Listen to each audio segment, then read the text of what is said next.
我们尊敬的会长菩提比丘，还有我们的这个特别的贵宾，还有喜神长老，这个明修法师，还有这个信行法师，还有各位法师，还有各位我们边常住众，还有各位居士，大家好，早上好。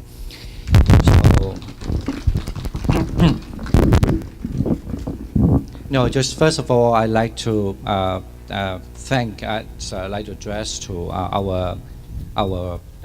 boss, President Bhikkhu Bodhi, as well as our distinguished guest, very venerable Xi Chen and Min Xiu Fa Shi, as well as Xin Xin Fa Shi, and of course, very welcome of all the venerables here and our Sangha members here, and definitely all of you who are coming here to join this ceremony, and thanks. 庄严是30周年呢，我只是要讲的是只有几件这个感慨的这件事第一件事，当然这个寺院呢，成立一个寺院呢，是一件非常不简单的事情呢。因为呢，我们这个都知道在学习佛法里面要谈到这个，当然就是因为有佛的出世，有佛所说的法，那么这个就是有这些因为随着佛法而证悟的这些众生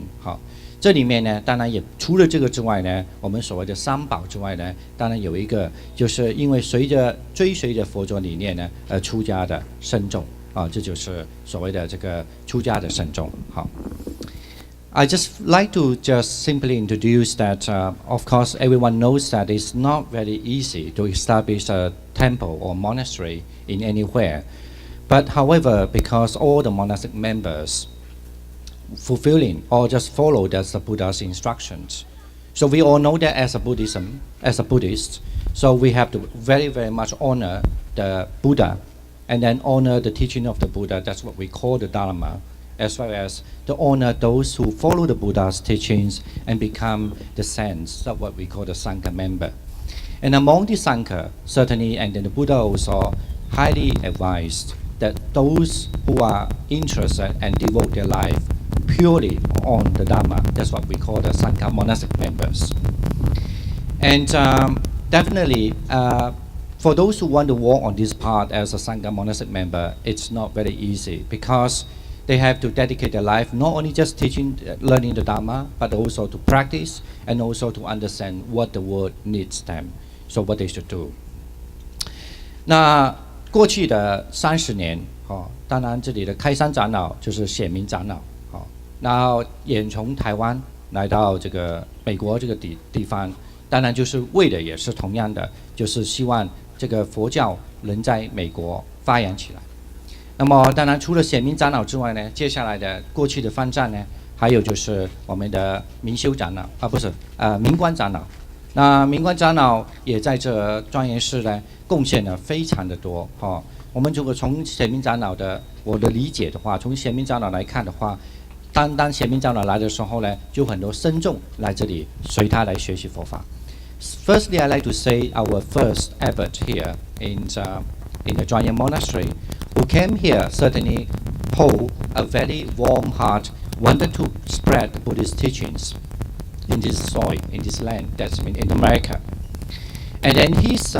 with his knowledge about Buddhism and his seniority, so lots of the monastic member who's come to stay here and learn under him as well. And then after that, so we also have the Mingguan, Venerable Mingguan also be the abbot here, and of course they have done a lot of things. I can only just mention a very few. Is that the Mingguan also highly really regard the importance of the children. That's the reason why then the summer camps also been established in the Zhuangyan Monastery as well.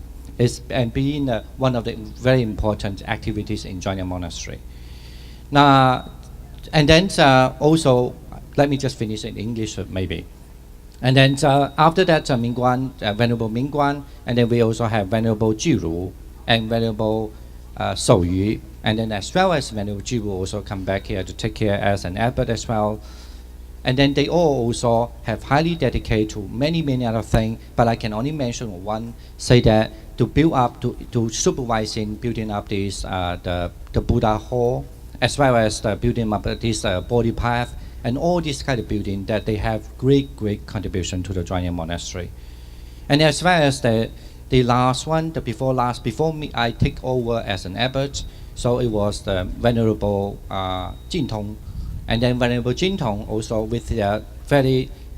solid Sangha monastic system in Taiwan. So they also took this kind of monastic system from Taiwan and then also introduced to the Zhuangyan monastery, and so that we have much systematical and much consolidated kind of system that been established in the Zhuangyan monastery, that been introduced many also by the Venerable Jintong 法师。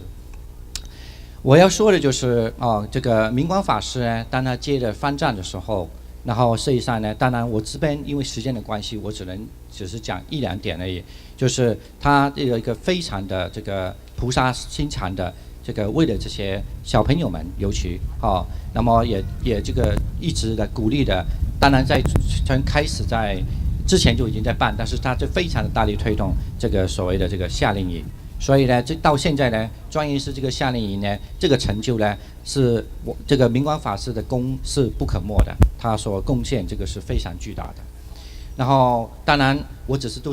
大概带过去说一说。接下来的我们的方丈有像居卢法师在他本身的对于这个佛法的这个坚持，那么还有这个在这个建筑方面，还有我们的守仪法师，他们在这方面的贡献都非常的大。然后下面在我之前的还有一位方丈，就是净通法师呢。因为在净通法师从台湾过来的时候，实际上在台湾他们的僧团制度实际上是非常的严谨的。那他也把这个台湾的这个僧团的这个制度呢，这些一些的这个系统，所以也引进了这个庄严寺。所以庄严寺有今天的这一天呢，庄严寺有今天这个僧众这么茁壮呢，其实呢，过去的这些方丈功是不可没的，全部的这个功劳都是在于他们在大力的非常有菩萨心的，非常有这个热心，跟为了这个佛法弘法而茁壮下来的。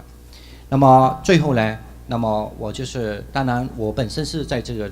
接下来的一任方丈，我是现任方丈，那接下来的哪一位是当方丈我们还有另外的将来的方丈。那无论如何呢，我就以现在我这个方丈的这个还有代表我们圣众呢，我只能庆祝这个庄严寺这个法务永远最重要就是这个僧众本身的这个修持，跟还有这个佛教的这个为了这个众生不忍这个身教而应该要发这个大的这个菩提心呢，来引渡众生。希望庄严寺在过去将来的几百年或者几十年，那么会瞻仰的更茁壮。The last I just want to say that so I just wish the Zhuangyan monastery that they will be able to educate more of the Sangha members, monastic members, as well as the lay persons, so that we be all work together for the Zhuangyan monastery and for the Buddhism's sake, particularly have a beautiful, have a wonderful setting, as well as have the prosperous Dharma and many for the good of the society and for the world. Okay, thank you so much. 我们感谢法耀法师。 Thank you so